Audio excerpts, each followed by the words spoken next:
Praise the Lord. Hallelujah. Good morning. ఈరోజు దేవుని వాగ్దానము కీర్తనల గ్రంథము 9వ అధ్యాయము 10వ వచనము. యెహోవా నిన్ను ఆశ్రయించు వారిని నీవు విడిచిపెట్టు వాడవు కావు. ఆమేన్.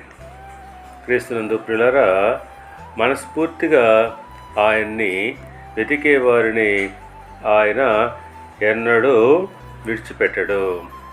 దావీదు మహారాజు తన అనుభవపూర్వకముగా ఈ మాట చెప్పుచున్నాడు. ఆయనను ఆశ్రయించు వారిని ఆయన ఏమాత్రము కూడా విడిచిపెట్టడు. కనుక మనము లోకములో మనుషులను నమ్ముకున్నట కంటే, రాజులను ఆశ్రయించుట కంటే యెహోవాను ఆశ్రయించుట మేలు. కీర్తనల గ్రంథము 146వ కీర్తన 5వ వచనం ప్రకారంగా, ఎవనికి యాకోబు దేవుడు సహాయకుడగునో, ఎవడు తన దేవుడైన యెహోవా మీద ఆశ పెట్టుకొనునో వాడు ధన్యుడు. అవును, ఎవరైతే యెహోవా మీద ఆశ పెట్టుకుంటారో అట్టివారు ధన్యులు. ఆయన వారిని ఎన్నడూ కూడా విడిచిపెట్టాడు.